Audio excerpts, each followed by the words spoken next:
लेकिन आप लोगों ने ऐसे मौसम में भी हमारा हौसला बढ़ाया। इस गर्मी में आके हम जीवन भर आपका ऐसा नहीं बोल सकते। आज हमारे घरों पे हमारे बच्चों को आपने देखा कैसी आप बताई है, उसके लिए आज हम उठते हैं। अनूठा इसलिए कि हिंदुस्तान में ये पहला गांव है जिसको अवैध बताया गया, पहला गांव है हिंदुस्तान में अपनी तरह का। और आज सभी लोगों को दर्द इसलिए है कि अगर आज एक गांव को हिंदुस्तान में अवैध बता दिया तो हिंदुस्तान के बाकी 6.5 लाख गांव भी एक एक करके ये षड्यंत्रकारी उनको भी उस कोटे मिला सकते हैं। लेकिन अचानक 2 महीने पहले लोग सोके भी नहीं उठे थे, उनके घर के बाहर जेसीबी आई। वो वीडियो आपने देखी होगी, छोटे छोटे बच्चे कैसे कंधे पे बैग ले जाके निकल रहे थे। और मैं वहीं मौजूद था। मैंने कहा कि भाई आप हमारे कागज को देख लो, सन 80 से पहले के बिजली के बिल हैं। नहीं माने और जबरदस्ती तोड़। क्या कहते हैं ये कि सन 1992 में पीएलपी लगा। पीएलपी का मतलब जानते हैं आप? मैं बताना चाहता हूं। मैं सुनिए फ्रेंड्स, तसल्ली की बात है, क्योंकि जब तक पूरी जानकारी नहीं होगी हम हल पे नहीं आ सकते। पीएलपी होता है पंजाब लैंड प्रिजर्वेशन एक्ट, सन 1900 में बना था अंग्रेजों के टाइम में। जब पंजाब इकट्ठा होता था, पंजाब हिमाचल हरियाणा लगोगे, हिमाचल पंजाब ने खत्म कर दिया है। उसमें भी क्या है, पीएलपी होता है हेड वाली, 30 साल के लिए संरक्षण के लिए जगह दी जाती है।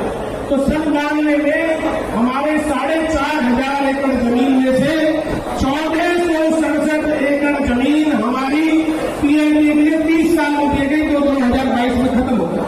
तो हम यही तो कह रहे हैं कि 1467 पीएलपी ने दी। उस पीएलपी को सुप्रीम कोर्ट ने कह दिया कि भाई जो पीएलपी है अब इसको फॉरेस्ट तो कितनी जमीन होनी चाहिए पीएलपी में? 1467। तो बाकी 3,000 एकड़ हमारी है, 20,000 की हमारी आबादी है। कहाँ रहेंगे और क्या खाएंगे हम, ये तो बता दो। आज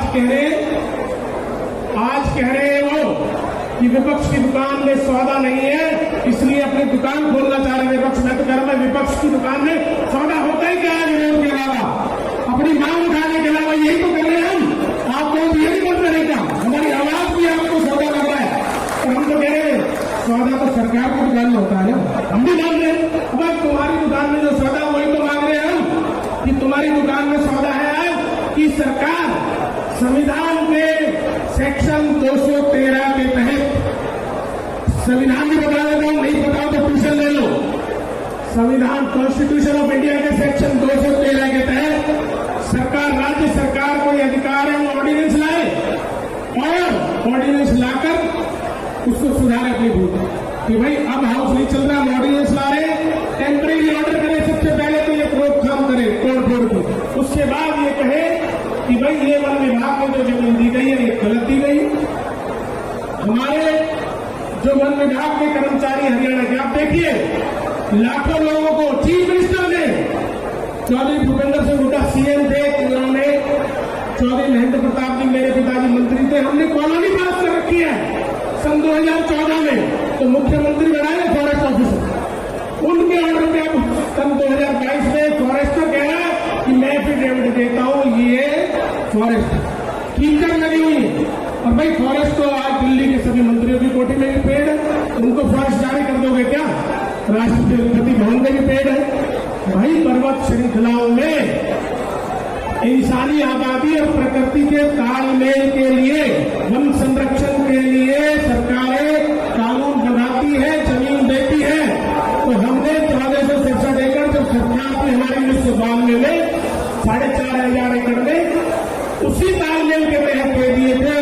3,000 एकड़ जमीन हमारी आज भी सुरक्षित होनी चाहिए। वन विभाग इतने इस गलती को सुधारे।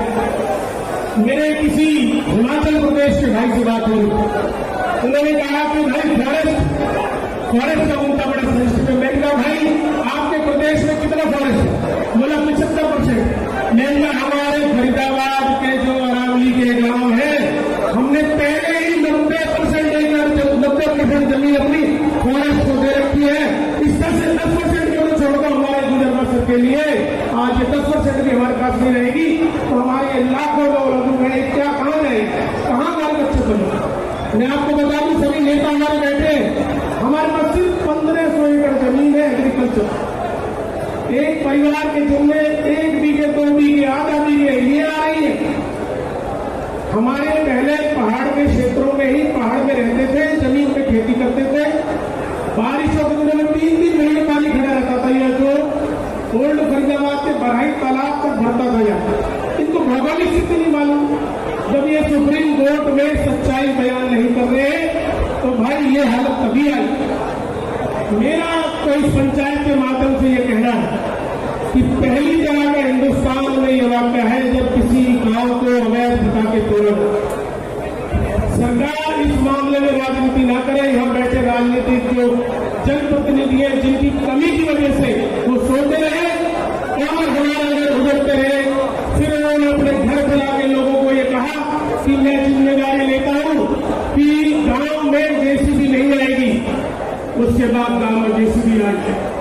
उनकी बात झूठी हो गई तो हमें मैदान में उतरना पड़ा। जब हमारे राजकुमार जी के 50 साल पहले मकान तोड़ दिए गए तब गांव में आई कि सरकार झूठ फेंका के एक-एक करके लोगों को मारना चाहती है। हम लोग इकट्ठा है, यहां से जो सांसद और मंत्री उन्होंने दोबारा लोगों को बुलाया और कहा कि जेसीबी आएगी तो उसके आगे मैं खड़ा हूंगा। यही से शंका पैदा होती है। क्या केंद्रीय मंत्री को यह कहना चाहिए जेसीबी आएगी मैं खड़ा हूंगा? उसको कहना चाहिए कि जेसीबी नहीं आएगी, हम कानून बनाएंगे। जो हमारे अधिकारियों ने गलती करी है इस एरिया को वन क्षेत्र से बाहर निकालेंगे और कानून बना के सुप्रीम कोर्ट जाएंगे। ये कहना चाहिए।